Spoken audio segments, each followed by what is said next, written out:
person who thinks all the time has nothing to think about except thoughts. And so he loses touch with reality and lives in a world of illusions. By thoughts, I mean specifically chattering inside the skull, perpetual and compulsive repetition of words, of calculations and symbols going on inside the head. For as a result of confusing the real world of nature with mere signs such as money, stocks and bonds, title deeds, and so forth, we are destroying nature. This is a disaster. Time to wake up. For what is reality? Obviously, no one can say. Reality isn't material, that's just an idea. Reality isn't spiritual, that's just an idea. Reality is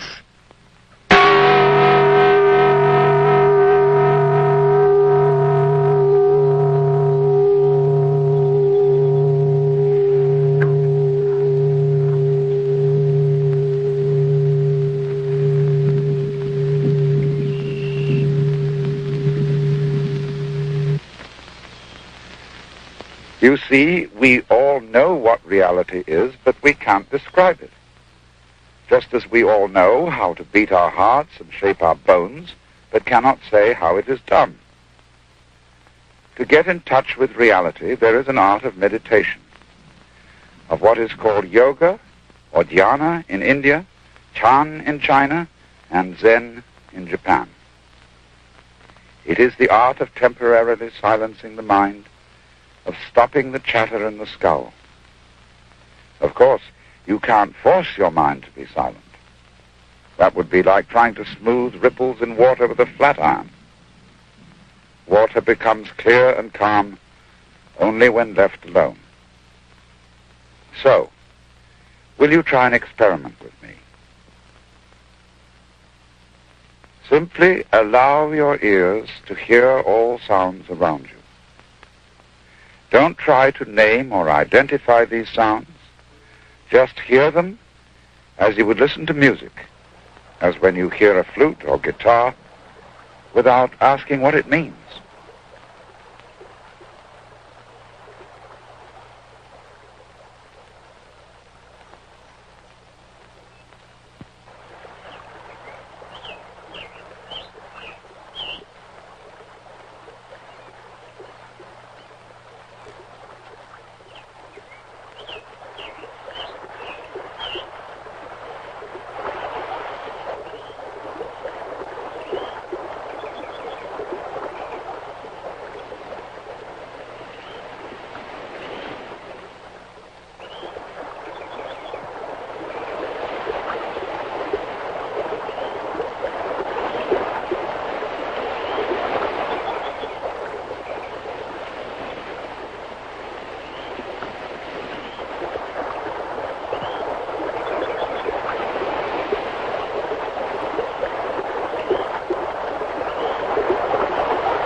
You must understand that in meditation we are concerned only with what is, with reality, nothing else. The past is a memory. The future, an expectation. Neither past nor future actually exists. There is simply eternal now. So don't seek or expect a result from what you're doing. That wouldn't be true meditation. There is no hurry. Just now you're not going anywhere. Simply be here. Live in the world of sound. Let it play. That's all.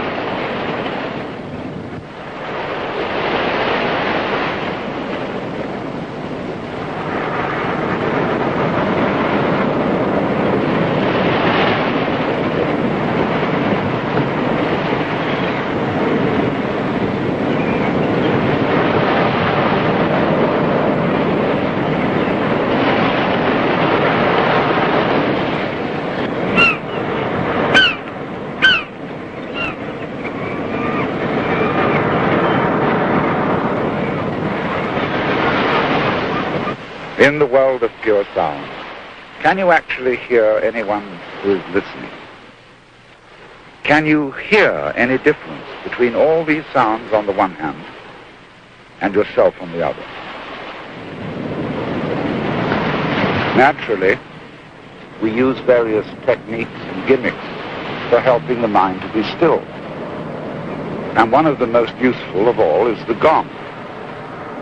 For it has a sound which is at once pleasant and compelling. And I want you to listen and watch what happens when the sound fades away.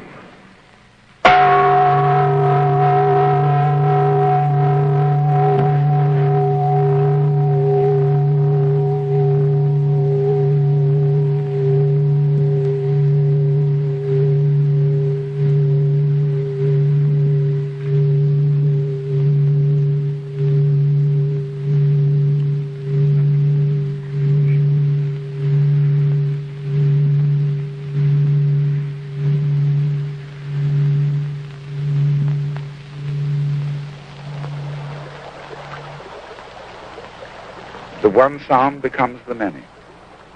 The single tone is transformed easily and gently into all other noises.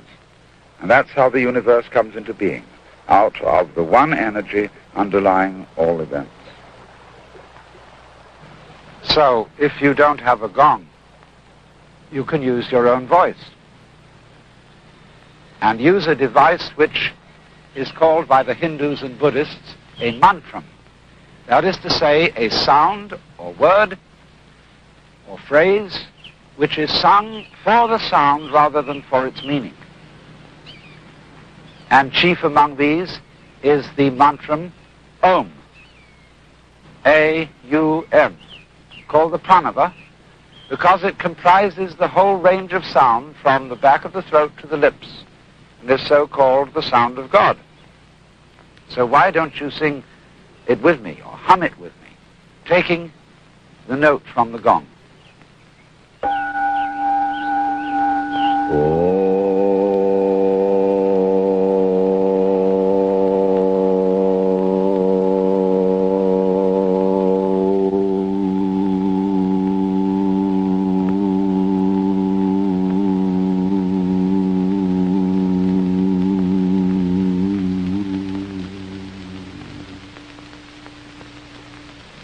Now you can hear all sounds as Om. They are all at some point in the total range of sound, from the back of the throat to the lips, making a spectrum of sound as all colors are originally one white light. But don't ask what the sound is or what it means. Just hear it and dig it. Come with me again.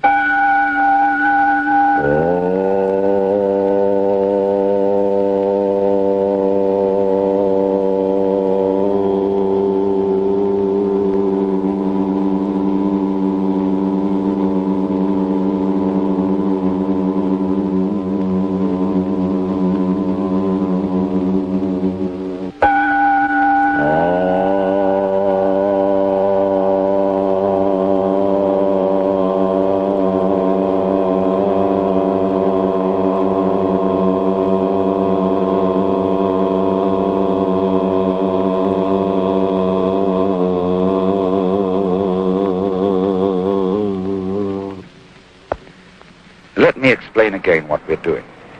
We're going behind words, names, numbers, beliefs, and ideas to get back to the naked experience of reality itself.